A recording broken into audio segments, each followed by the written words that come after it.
Hi everybody, it is February 20th and it is Michigan and it's 45 degrees out. I stand corrected. It started out this morning at 45. It is 57 degrees out. It was 15 degrees freezing, snowing 3 days ago. So I thought I'd do a greenhouse tour real quick to show you what's going on this February.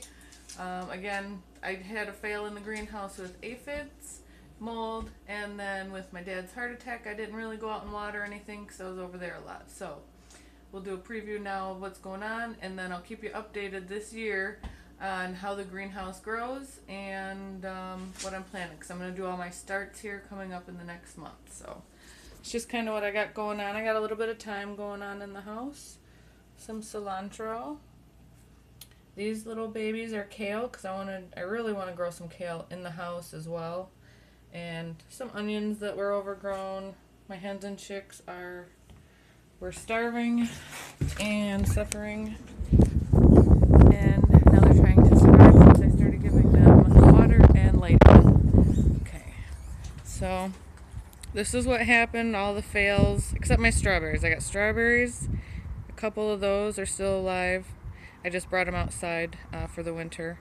But these all got aphids and mold over the beginning of December time, November, December. So I lost all that stuff I had going on in the greenhouse. So there's a couple of strawberries in here. Some of them are, I'm not sure which ones are the everbearing right at this second and which ones are the seasonal June bearings. I'll come back on those sometime, but so this is what I got going on. I just have a few little things started. The aphids and mold got to this kale.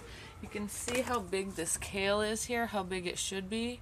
I didn't get any leaves off of this so far, but I thought it was dead.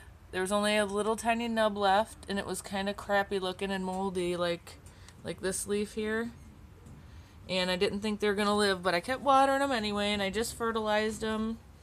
Gave them some nutrients this week. They're looking pretty good, so I think these might actually survive. So I got 2 kales there going. Some hens and chicks. I didn't know you could kill them, but apparently I figured a way out how to do that. I'm starting some oregano. Oh, there is one. I didn't think these were coming up yet. Where is it? Right there's a little green sprout. Some rosemary and sage. Rosemary and sage I had already kind of at the end of the winter. I'm starting a little bucket of herbs, just some basil, cilantro, a little mix of things. These are parsley. I just started a couple of coleus so I can make some pretty things. We got dill. It's a little baby dill there. I got 2 of them in here.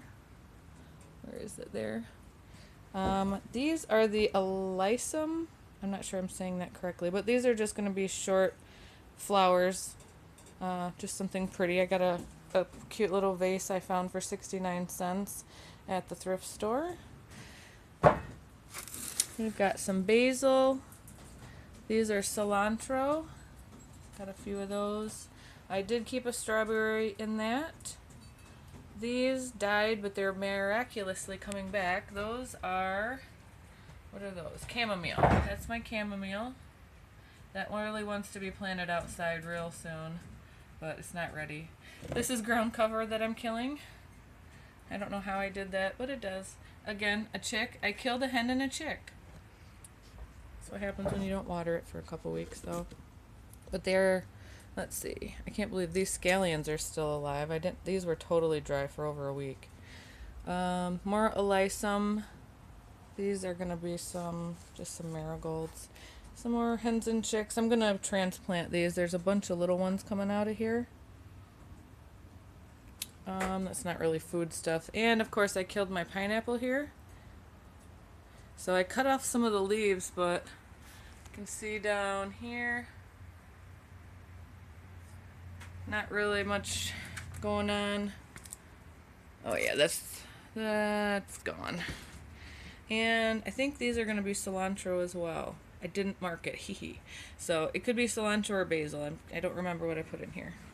because I didn't mark it. And then, let's see, I found this little cutie for 69 cents. And I got some more of those little flowers growing on in there. Growing on. And my little bed of hens and chicks here that I did. That survived. Kind of, barely. You can see the damage here still.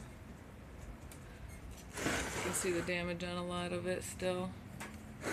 And this one, totally dead. This one, I don't know if this one looks like it's gonna make it. And that one died. So, this is my lavender, and I just kind of tried to let it hibernate and minimally watered it, but it is in here in the warmth. And now that I added some nutrients and it's warming up, we've got green growth. We've got some green down here.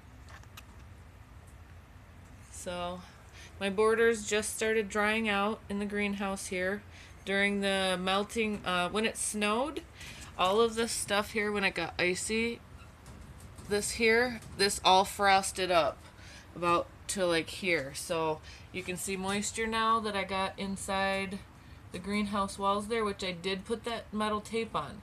But with my frozen, the Michigan winter months, the ice got up in there, and there's not really much I can do about that now.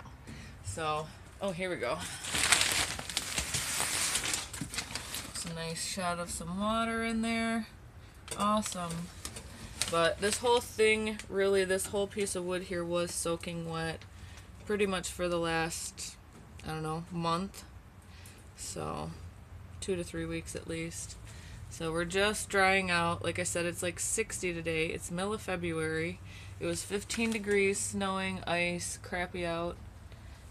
All of this is, I don't know if you can really tell. If you can see, like, there's like a line there of where the dirt goes. That's kind of where the water ring was kind of steady, dripping from there all the way down. And like I said, it was ice and frosty, so it did come out to about here, and it just kind of remained there. And it did do that all the way. You can't really see it now, but you can kind of see where the dirt comes out a little bit here. And so, yep, there is still some water issues. Obviously, it's outside. It's a greenhouse. I'm not too worried about it, other than the fact that it probably could create some mold issues. Because this is our north-facing. This is our northern wall, so there's all the shade is also on this side too. So we are still... We're still working on what we're going to do about the fans. I mean, we've got the computer fans. We're going to do the little square box fans. We'll have an exhaust fan. These, I don't know if that is showing it, but these don't always work the greatest. Sometimes they stick closed. So if I don't catch that in the morning time, here we go. If I don't catch that in the morning and kind of pop it open a little bit, it will stay stuck. Closed. So it can get to 100 degrees in here real quick. It is about 80 degrees right here right now. I have the door, I closed it because it's windy. I didn't want wind in my camera. But I have to keep the doors open today because it was 91 degrees in here real quick as soon as the sun came out, and being 40, 50 degrees. So I do have my fan going. We turned off the pilot light for now, of course. Yeah, and we're still, since we're still heating, we're using the 100-pound tanks, and, that's lasting us about 2 weeks, I guess. If we have to keep it on pilot or 1 setting, it lasts about 2 weeks with that 100-pound tank, and pilot light usually keeps it really warm enough in here, so. Alright, well, that's my greenhouse tour. I'm getting ready to build, still working on these. We're going to build a middle shelf there so I can put all like my starter pots and line them up there and organize. They're all in the garage right now inside of a kiddie pool, just kind of like that. A big pile of plastic in my garage taking up space. So we're going to build the shelves there and get a little more organized.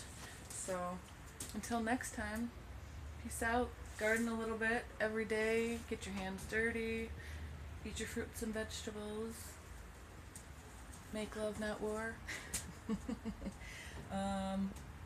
plant peace, plant power, eat plants.